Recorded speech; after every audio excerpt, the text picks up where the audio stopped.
Welcome back, everyone. I hope everybody had a good networking break. Today was a very, very eventful day. बहुत amazing panelists थे. We had the High Commissioner of Canada to Pakistan joining in the last session. Very informative discussions going on regarding, the energy sector, the renewable energy sector.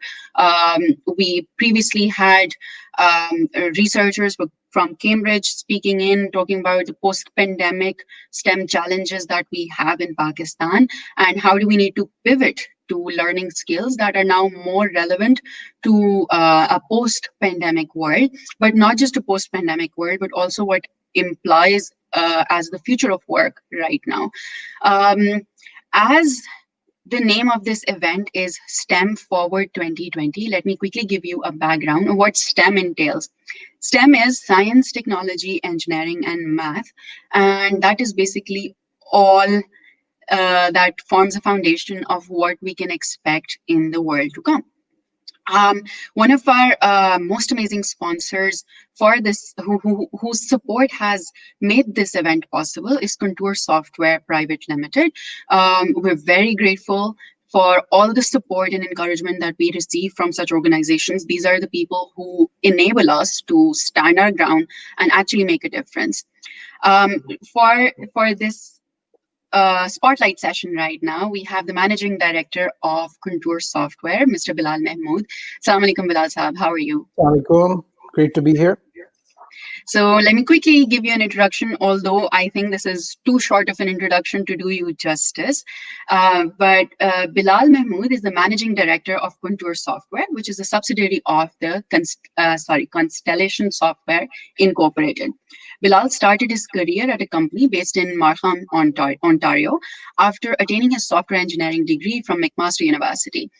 Then Bilal went on to complete his MBA from the if I'm pronouncing this properly, School of Business? Schulich. I see. In January, back in 2007, Bilal joined Constellation Software Incorporated a few months after it went public on the Toronto Stock Exchange. Then in 2011, after a period of pilot projects, which involved a lot of involvement with freelancing, to prove a concept, an acquisition led to Bilal's move to Pakistan. And that led to the birth of what we now know as Contour Software. Contour started with just a dozen employees in just one city a little over 10 years ago, and now is heavily employing about over 1,000 people all across Pakistan, including in Karachi, Lahore, and Islamabad. And I know that we've been working very closely with Contour for preparing for this event. And we know that at this point, Contour has over 150 open vacancies that they're actively hiring for right now. Contour has also expanded its facilities in Pakistan recently, which will allow for growth of at least 1,600 staff members. This is absolutely incredible, Bilal Saab. This is just brilliant. I know that Contour is the largest Canadian software company by revenue and has been acknowledged as the top strategic acquirer of software companies for 3 years in a row in 2017, 2018, and 2019. Contour Software recently received the PSEB Platinum Award for export growth in 2019. And Bilal Saab is the recipient of the very prestigious Canada-Pakistan Business Council's Business Excellence Award for 2019. Like I said, me speaking here does absolutely no justice to the overall the stellar achievements that you yourself personify in the shape of Contour Software as well. I would really be honored to have you shed some spotlight over our amazing sponsors. Over to you, Bilal Saab. Thank you so much. Can you confirm if you can see my PowerPoint? Okay, there we go. Yes, we can. So thank you so much for that introduction, Ramla. Some of the things you've already mentioned, I'll just quickly point out that, of course, Constellation is the large company. Contour is the name of the subsidiary here in Pakistan. And yes, the past 3 years in a row, Constellation's been the top acquirer of software companies globally. And our story in Pakistan started in 2010 officially, but began 2-3 years prior to that. But before I talk about that, just a little quick thing about Constellation. It's essentially, you can think of us as a conglomerate of industry-specific enterprise software companies. So we're in close to about 100 industries at the moment.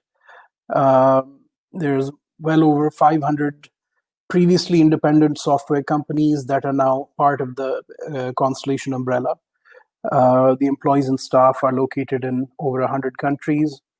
Various industry domains. In some of them, we are regional leaders, and some of them we are global leaders. And these are essentially mission critical enterprise systems.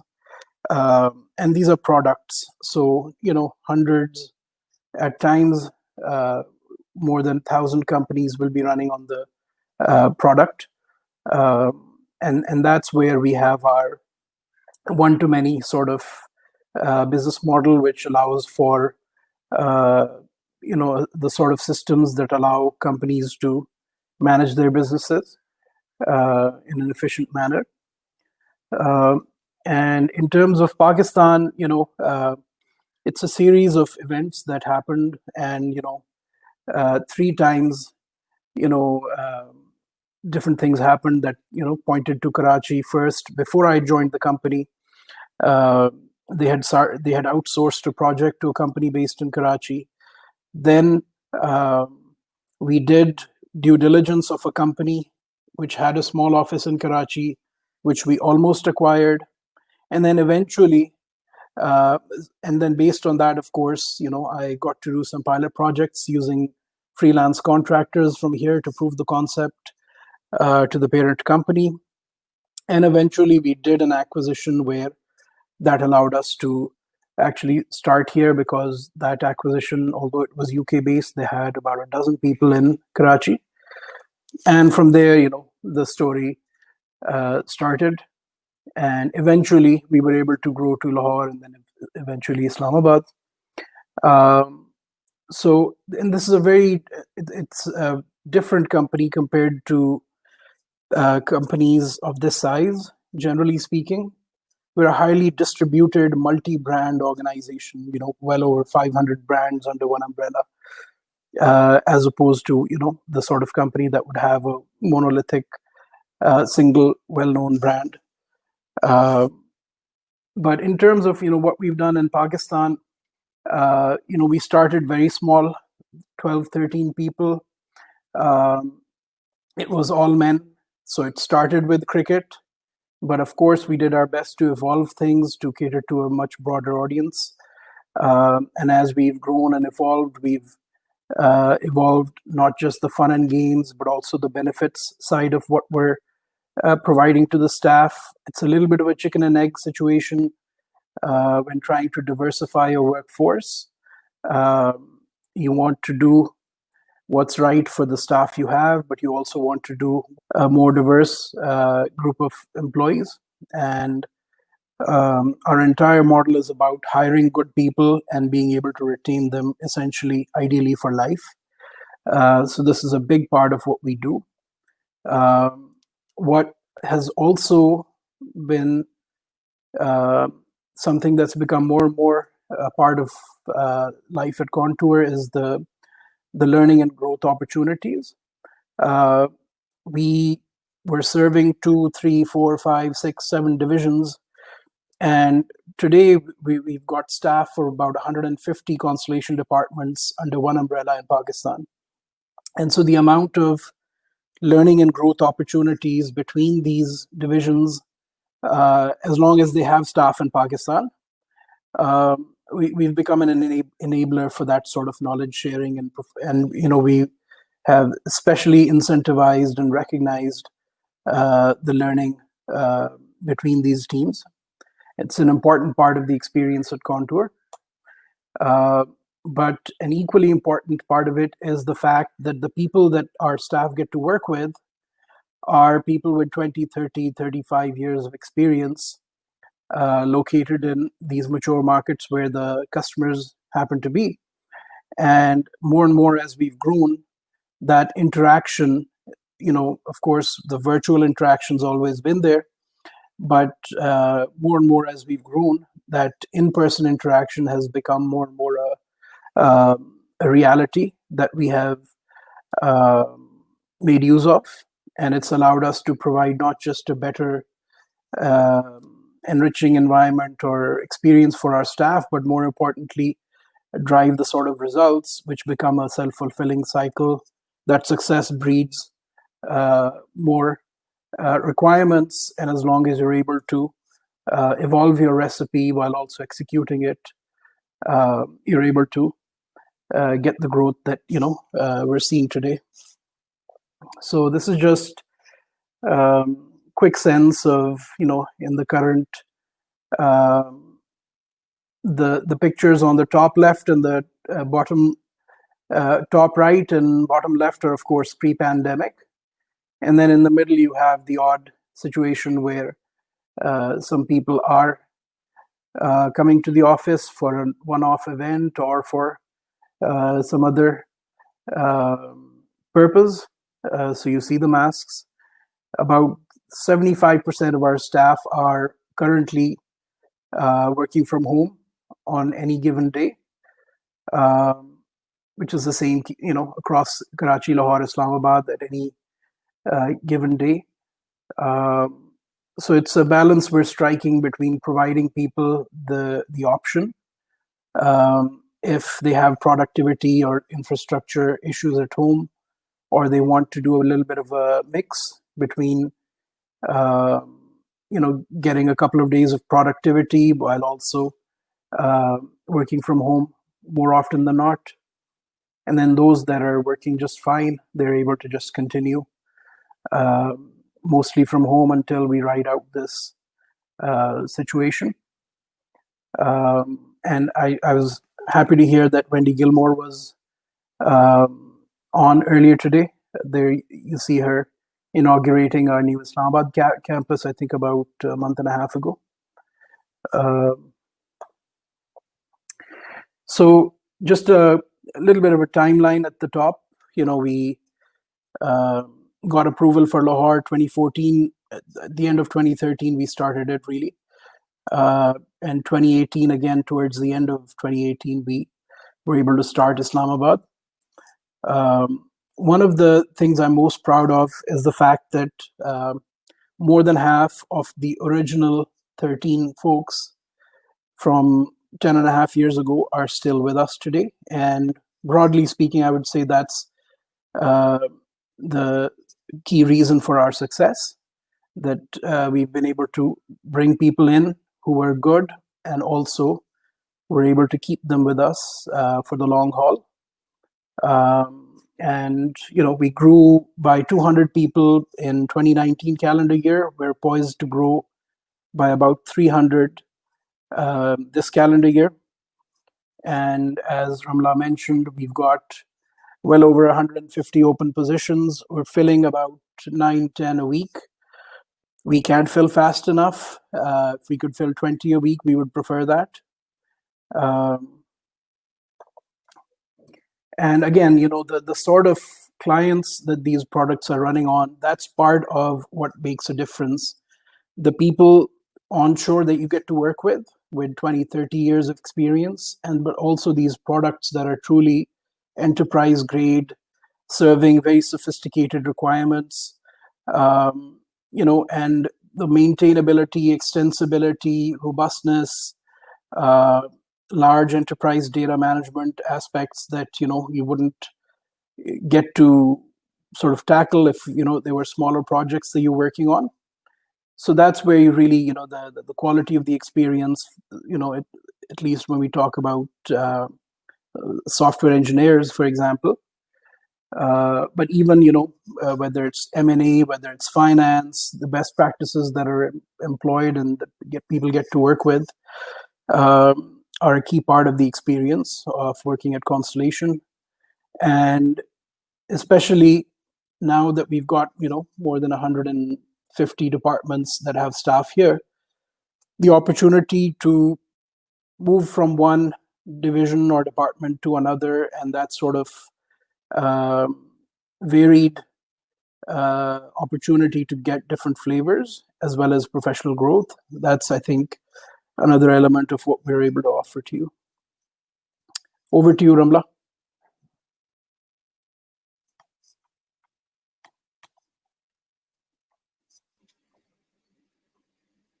Thank you so much. This was very, very informative, Bilal Saab. Like I said initially, it's an honor to interact with people who are able to retain their manpower, which means that there's this fancy proverb that does the rounds on social media that people don't leave jobs, they leave bosses. So if folks have been working with Contour, who were initially part of your founding team, you still have them. That definitely is a testament to what an amazing place this should be to work. I do have some questions about, firstly, some questions to learn from you and your personal experience, and then secondly, some questions about um, environment at Contour and what that entails. So first question, because we have about 15 minutes or so in the session, my first question to you would be that when you came back to Pakistan and you started the company, um, I know how difficult it is because I am in that stage. I've started a company and I get friction every day. So, what was that one work ethic that kept you going? And looking back, you would think that if you didn't have that one work ethic, you may not have made it. So I think some of this, although, if I speak generally, it may sound bad, but I'll say that there are a lot of people smarter than me, and I can't rely on being the smartest person in the room. But what I can rely on is my hard work. And that, even nowadays, it's often the case. In fact, it was the case last night. But when I look at the early years, our company is quite North America centric. So a good number of divisions are located on the Eastern Seaboard. So 5 p.m. for them would be about 2 a.m. So it was fairly routine for me to only stop responding to emails till 5 p.m. happened, and Eastern time at least stopped sending emails. So the hard work and the persistence, it's critical in the early years especially, but even later on, I would say that's the one key element. I would say there's a second thing that Constellation is big on, and thankfully I learned early enough, which is to hire people who are smarter than you. And I think I've generally done that well. People who are smarter than you, who bring different strengths, it's essential. Absolutely. What you said about the time difference really resonated with me. I am here in New York right now. It's quarter to 6 a.m. And it's just, you have to put in that hustle. There's just absolutely no shortcut without the hard work. So, absolutely well said. Um, Another question would be, so we talked about hard work, but that is one skill that is definitely not going anywhere anytime soon. There's no substitute for hard work. Lekin, there's a lot of conversation going around about how the future of work is going to change drastically. It is changing drastically. We see that every day. Lekin, my question to you is, in your opinion, is the Pakistani tech sector conducive to growth regarding the changes that we expect in the future of work? And what, in your opinion, are some of the enablers and well, when you're talking about enablers, then also what are some of the barriers that are holding us back? So generally, I would say that yes, Pakistan's in a strong long-term position. The freelancing related statistics and reality that we've seen over the years out of Pakistan, that, for example, allowed for a smooth transition in the COVID era, because generally people, despite infrastructure issues, were fairly used to being able to do that. And you'll recall even 3, 4, 5 years ago when there was 3 or 4 years of steady decline in exports, IT was the one area where exports out of Pakistan were still growing even in those years. I would say a key enabler is the demographics. With an average age of about 22 years, we are a young nation, and I used to study that back in social studies and school, but it's a real. We've seen that even in terms of the impact of COVID compared to other countries. And I would say a couple of barriers. One, definitely the quality of technical graduates being produced annually, or I would say the number of quality technical graduates being produced annually. That is a problem. It needs to be a lot more, and perhaps okay, make do with what you have. When we think about that, the imbalance in education and career opportunities by gender, and the impact that has on the family and the economy in general. We look at India, we look at Bangladesh, and of course mature markets especially. The economic strength of the family and the society at large, it's based on at least a couple of sources of income. And in Pakistan, when you have multi-generational joint family environments, which is what the reality is in Pakistan, generally speaking, becomes even more exacerbated if there's only one, earner. There's actually, I've mentioned this recently in another interview, where there's a Pakistan origin professor out of Ryerson University in Canada, and he wrote a couple of articles based on statistics and research about how the Pakistan diaspora was lagging compared to those of other origins. And this was a key, issue that he pointed out. So definitely, I'm looking for us to do our part. The Software Companies Association in Pakistan, we're working with them on both the skills development as well as the diversity and inclusion aspects. I think it's essential. Absolutely, 100% agreed. You brought. I mean, the conversation we just had was a great segue into the question that I'm about to ask, which is a bit of a tricky question, considering I was this person whom I'm about to give an example of. Pakistan में अगर मैंने civil engineering की भी है तो बस मैंने civil engineering ही की भी है. I don't want to pivot. I am stuck on that one thing. We saw when COVID hit, we saw that there was this drastic anxiety across the entire work sector, but the tech domains were flourishing. Like you said, you can't hire faster. You have the need for so many people who are equipped with those skills right now. And I know that as an engineer, as a civil engineer, I'm good at code. Lekin I'm never going to approach, for some reason, I'm not going to approach a tech company because it's just a mindset. कि मैंने अगर civil engineering की degree की है तो मैंने बस वही काम करना है, and I will fail to recognize the intersections that the STEM domains have in Pakistan.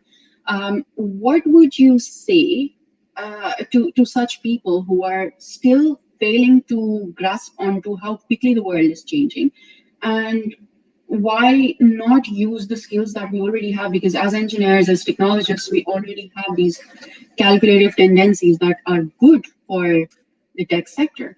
So what is stopping us from pivoting? So I'll speak a little bit generally first, and then I'll talk specifically about the example you mentioned. So generally speaking, there are plenty of opportunities for people from other functions. Even when I look at Contour, yes, when we started, it was about hiring really developers, QA people, accountants.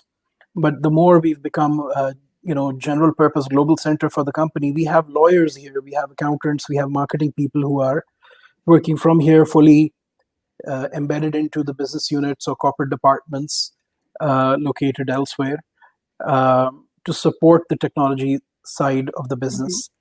And there's Google's philosophy, you may have read, where they have started to hire a lot of liberal arts people completely outside of tech. Within our for example, my HR team, it's something that I used to mention, and now they sort of mention that, to me and to others, where, for example, when we're looking to hire into the HR team, we're not looking for specialized HR graduates. We're looking to hire somebody from economics, somebody from marketing, somebody to bring diversity into the team. And broadly speaking, we're trying to do the same in all other areas. From somebody like a civil engineer, for example, I know of a tech company. I won't mention their name because we do compete for talent, but they provide software for engineering firms. We do also. We have a lot of engineering software, and we're actually going to post a couple of Java positions for division that is focused on the oil and gas sector. Later today, that'll get posted. But those sorts of domains, the quality assurance or testing of that software, where not just us, but companies we compete with also, often they look for software testing and quality assurance to be fulfilled by engineers of that domain, because they bring the subject matter expertise, and it's easier to ramp them into subject matter experts who can do that. Absolutely, that's a very good insight to have, and I think it answers one of the questions that was posted by one of the audience members, asking if there were any positions in your organization that were not directly involved in software development so I believe Ayesha आपके सवाल का exactly यही जवाब था जो बिलाल साहब already has tended to. Bilal साहब, we spoke of COVID, and आपने अपनी presentation में you showed some of the photos of how employees at Contour have adjusted to working from home or working at a segregated space in office as well. I wanted to give you some time to maybe talk about how Contour has made a difference in these employees' lives when such a drastic thing happened that really shook the world. What are some of the initiatives that Contour took to take care of its employee base and treat them better than other competitors? So, for example, certainly, the business model that we have, product-based and highly diversified, it definitely allowed us to weather the initial impact much better. We anybody that was impacted on our end, we were able to retain them and put them into other positions because we were still growing for other divisions. With so many industry domains under this company, some of them were impacted, but others, as a result, of what we were seeing, were going to flourish, and so we were able to keep all our people and continue to grow. But of course, step one was to do the contingency planning. Historically speaking, we have avoided telling any potential bad news to our staff and kind of trying to resolve it, and then tell them, oh, this happened, but everything's fine now. And we made a decision for the first time, we need to treat our people like soldiers rather than victims. And we told them, look, we are taking certain austerity measures, certain benefits. We don't know if we'll be able to give a bonus, for example. We don't know if we're going to, for temporarily hold off on discretionary spending, such as travel, such as professional development budget, etc., because we're looking to use that to, if anybody's job gets impacted, we want to be able to retain them. And we did that up front, and we were able to keep our people motivated. We were able to keep them, from feeling the anxiety. And this was a discussion we had with my senior HR people that, should we go the usual route, or does this,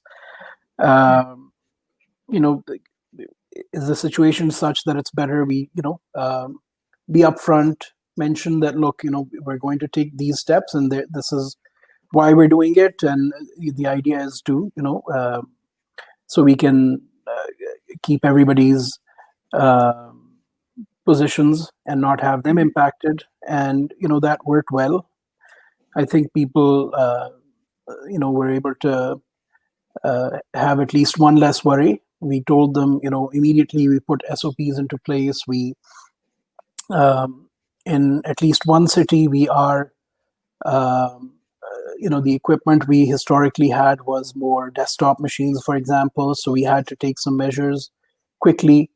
And we quickly enabled everybody to be able to work from home while still giving them that backup option if there was any issue, to keep the office completely safe and sanitize it more frequently, etc. One of the things I think we did a little bit out of the ordinary was we are now we've got childcare facilities in all three cities. And we are new in Islamabad. So in Islamabad, it's a case of putting it in place before anybody even asked for it. But in Karachi and Lahore, we had a number of people that, relied on it. And, my sister's also in the US, and, people there, the benefit of that joint family kind of setup that we have here is you have a lot more Support. support, Support. right? And I saw how much she was having to struggle. She has three kids, she has a job, she's doing a separate side gig, and then she's quite social also. So the job, the kids, the school from home, all that kind of stuff. So one of the things we did was we had our childcare specialists sitting at home, and we just had them start to deliver the childcare service, at least the education and sort of learning and fun kind of stuff remotely over screen. If the the little kid is going to be watching a screen, if it can be something like that, if we can give even a couple of hours where the parent can focus on work or life, and have our child care specialists attend to the child for a couple of hours at least. So that was one thing we did that I thought was a little bit different this year. And I believe that's all what makes a difference, to actually take one step ahead and look out for the employees as family. Very quickly, we just have a couple of minutes left, just for very quick 60 seconds question, that what is one skill that you would now, because we are in a job fair, albeit virtual, what is that one skill that you would want to push for youngsters or not so young people alike to gain in right now? How do they accommodate to tech if they're not, let's say, already in the tech sector?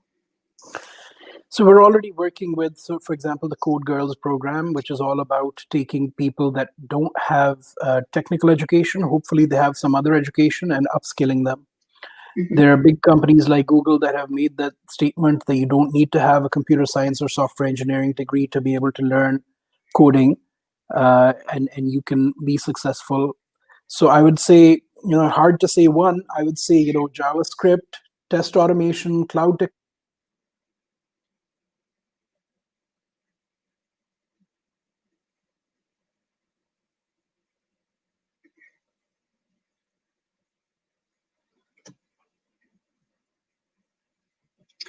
We seem to have lost Bilal Saab.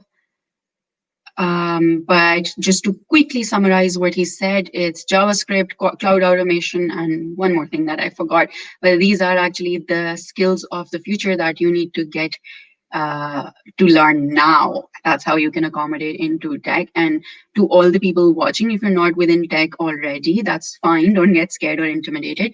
There are opportunities available, for example, at our partners at Code Girls, who are teaching these online as well right now. With that, I would like to close the day off for today. We had an absolutely amazing day. We had some amazing employers interviewing folks, speaking with you all. Network was just absolutely exponential right now. I encourage everyone to join in again tomorrow. By the way, Contour is hiring in all three of its offices in Karachi, Lahore, and Islamabad. They have more vacancies than I can count right now. Definitely go take a look at their website and come interact with their representatives tomorrow on the STEM Forward 2020 expo booths. If you enjoyed your day today, please definitely post your reviews on social media using the hashtag STEM Forward 2020. We really appreciate all reviews and comments and suggestions, and we would do our level best to incorporate all the suggestions to make this an even better event for you tomorrow. With that, this is Ramla Qureshi, CEO of Women Engineers Pakistan, signing off from day one at STEM Forward 2020 Virtual Job Fair. Khuda Hafiz.